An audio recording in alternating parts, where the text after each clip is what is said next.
yang tampak maupun yang tak tampak, yang berada jauh ataupun dekat, yang telah ada atau yang akan muncul, semoga semua makhluk hidup berbahagia. Ya, syair yang berikut lanjut dari syair yang keempat, masih kategori jenis-jenis makhluk hidup yang tampak maupun yang tak tampak. Dalam hal ini waktu kita membaca kalimat ini biasanya langsung terbayangkan yang tampak oleh mata dan yang tak tampak oleh mata biasa. Berarti itu makhluk halus. Tapi oleh buku komentar itu penjelasannya adalah yang tampak itu ya yang berada di dekat kita, yang bisa langsung kelihatan. Kemudian yang tak tampak itu yang berada jauh, misalnya di Amerika, misalnya di seberang lautan sana gitu. Ya, sehingga kemampuan mata kita itu tidak bisa sampai ke sana. Hanya bisa dilihat dengan mungkin dengan mata dewa begitu. Ya, maksudnya yang tampak sama tak tampak itu begitu. Ya, tapi ya kemudian yang berada jauh ataupun dekat, ya, yang berada jauh ataupun dekat. Nah, jauh di sini pokoknya yang berada jauh sama dekat ini di sini menurut kata itu yang tidak mempunyai kaki dan yang memiliki dua kaki, ya, yang tidak memiliki kaki dan yang memiliki dua kaki. Karena masih ada lagi yang memiliki 4 kaki sama banyak kaki, ya. Itu terutama waktu kita baca Kanda Parita itu ada disebutkan itu. Nah, jadi yang dimasukkan dengan yang dekat, ya, yang berada dekat itu yang berada di dalam tubuh kita. Nah, yang berada di luar tubuh kita itu yang namanya jauh. Itu tafsiran pertama. Tafsiran yang kedua adalah yang berada di dalam lingkungan tempat tinggal kita. Misalnya yang masih berada di dalam rumah kita, yang masih berada dalam halaman rumah kita. Ya, itu termasuk yang dekat. Sedangkan yang berada di luar dari halaman kita, halaman rumah kita, itu adalah makhluk yang berada jauh. Nah, kemudian tafsiran yang lain lagi adalah yang berada di kediaman kita, ya, di kampung kita, berada di dalam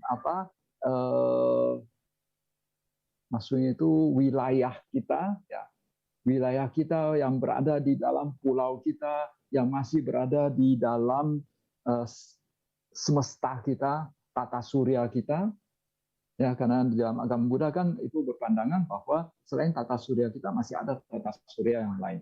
Nah, pokoknya yang masih berada dalam tata surya kita itu yang namanya dekat. Kemudian yang berada di luar tata surya kita itu namanya jauh. Ya, itu tafsiran yang lain lagi. Ya, jadi prinsipnya itu yang jauh maupun yang dekat. Ya, kemudian yang telah ada atau yang akan muncul. Nah, di sini muncul lagi kata buta. Buta itu di sini ditafsirkan sebagai yang telah ada. Kemudian samba wesiwa itu yang akan muncul. Apa yang dimasukkan dengan yang telah ada? Ya, yaitu yang telah lahir. Yang telah lahir, ya, dan tidak akan terlahir kembali. Ya, berarti mereka yang sudah mencapai tingkat arahat. Ya, mereka yang sudah mencapai tingkat arahat. Kemudian sambawesi, ya, yang masih yang akan muncul, berarti mereka yang belum mencapai tingkat kesucian yang paling tinggi, yaitu mereka yang baru mencapai tingkat kesucian Sotapanna, Sakadagami, Anagami, dan para putujana yang sama sekali belum mencapai Sotapanna pun. Ya, nah itu yang namanya yang akan muncul, sambawesi. Ya, nah, kemudian selain itu bisa juga ditafsirkan bagi mereka yang dilahirkan kalau kan makhluk hidup itu bisa dikategorikan berdasarkan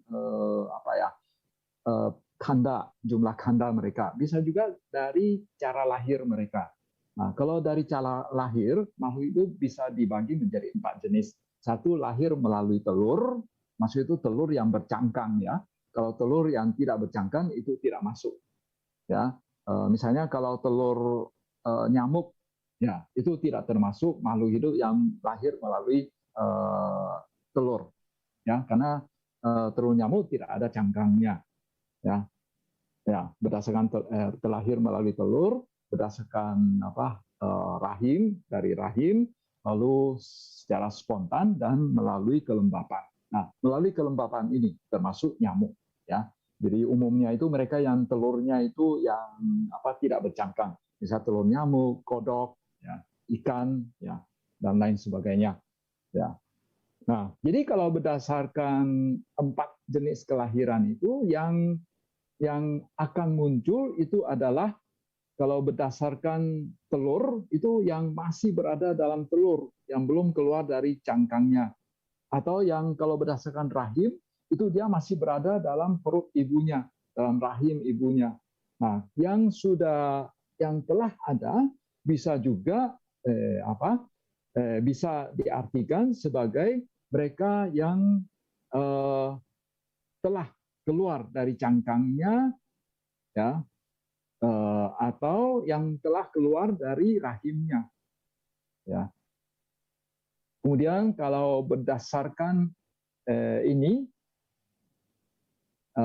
berdasarkan bentuk kelahiran secara kelembapan atau secara spontan, itu yang telah ada, yang belum ada, yang akan muncul itu adalah pada saat ini patisandi cita yang pertama, yaitu kesadaran yang pertama yang muncul dalam calon kehidupan yang baru itu, ya, yaitu kesadaran yang pertama. Kemudian yang kesadaran yang kedua itu disebut sebagai yang telah ada, yang telah muncul.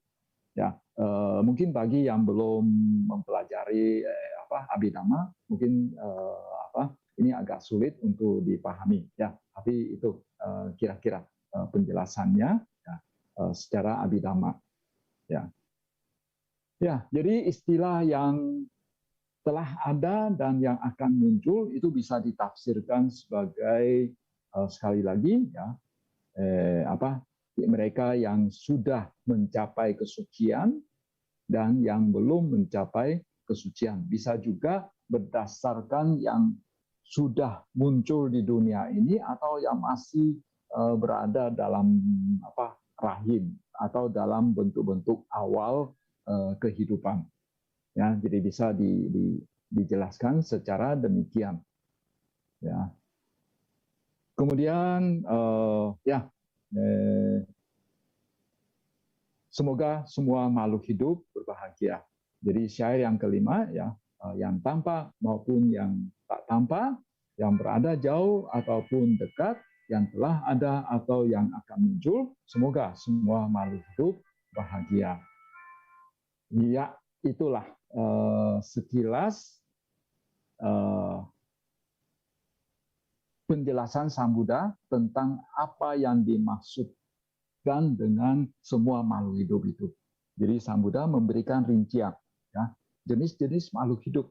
Ya, bisa berdasarkan kanda, bisa berdasarkan pencapaian kesucian, bisa berdasarkan yang bentuk-bentuknya, ya, panjang, pendek, gemuk, kurus, ya, besar, kecil, dan lain sebagainya.